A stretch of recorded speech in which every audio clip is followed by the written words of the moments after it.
Hey everyone, welcome to this video on this channel. This is Gabriel Buck, and in today's video we're going to talk about accommodation in Australia, which is very exciting. Are you ready for that? I'm super ready for that. So let's go. So if you clicked on this video, you are very interested on going to Australia, right?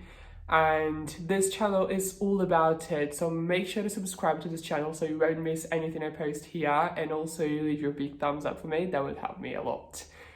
Thank you for that. So let's get started. So there are many types of accommodation in Australia, right? So there's flat, house, normal house, host family, hostel, hotel.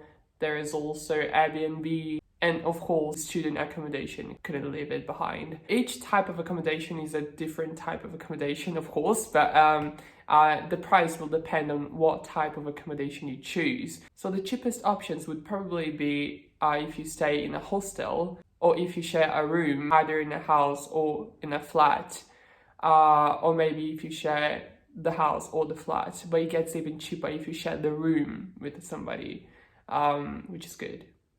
I've heard a host family is one of the most expensive options for accommodation. I'm not sure about it because I've never done any type of research, but anyway, I just think, really, it's just a guess, that it might be kind of expensive. But there's other options, fortunately. Things you need to analyze when you are choosing your accommodation. How much can I afford?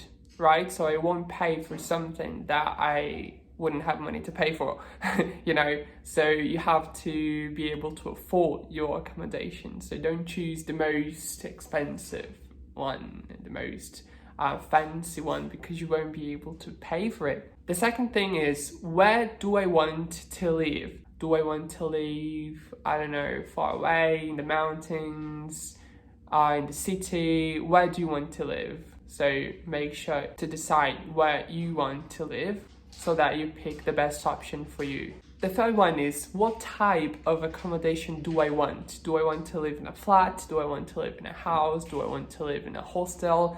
Or maybe whatever is cheaper or whatever is good, I don't know.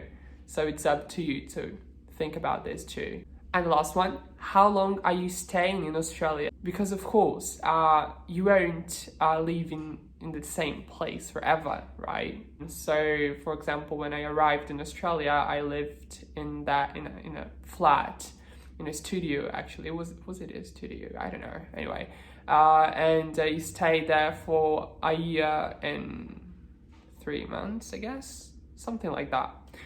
And it was really good for me, but you won't live in this same accommodation forever, so you don't need to worry about being the perfect accommodation, because you can move out soon if you want. Okay, so here are my tips for you if you are a student in Australia.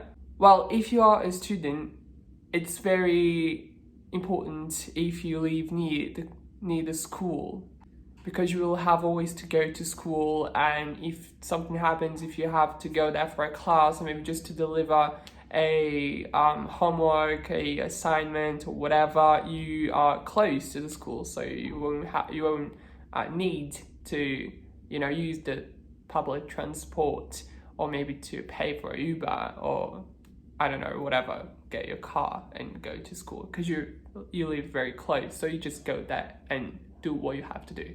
I would also say for you to live close to your job, because we work almost every day, so living close to your work would be something very nice. But the point is that we still don't know where we are going to work, right? Because when we arrive in Australia, we don't have any job, right? So this is something that you will have to do to find a job. And we need the accommodation first, then the job. So sometimes it might happen that you live close to the school but far away from your job. Another tip for you is live close to the supermarket.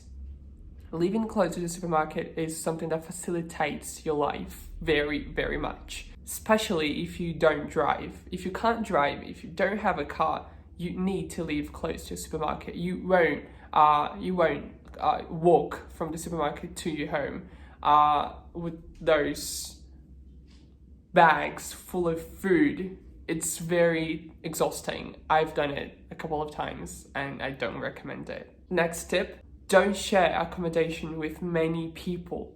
The less, the better. The less, the better. Please don't do it. It's the biggest mistake you can ever make when we talk about accommodation, because the more people, the more mess, the more fights, the more... It's horrible, just don't do it. Oh, and I almost forgot a tip. If you want to stay in an accommodation that you want to be able to speak English, to practice your English, so I would recommend these 4 types of accommodations: student accommodation, homestay, share a room in a house or in a flat, and also in a hostel. So these 4 types of accommodation, you will be able to practice a lot your English. And my last tip for you is don't sign any contract, any rental contract, any housing contract if you're not sure of what you're signing.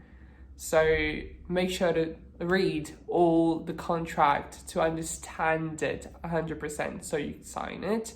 And also, if you don't want to bear with the responsibility, if you don't want to take this responsibility of having a contract in your name, just don't do it, because you will have to worry with some things, you know, with the well-being of the house and paying on time and all this kind of thing. So I wouldn't recommend you to get a contract in your first accommodation in Australia.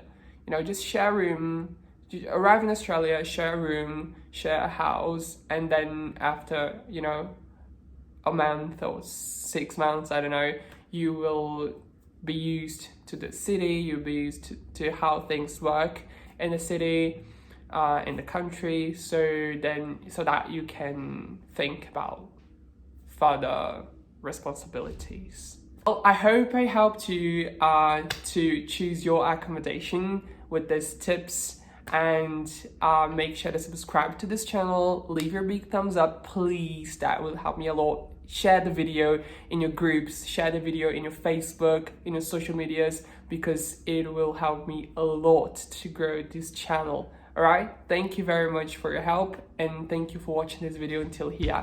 I'll see you in the next one. Bye!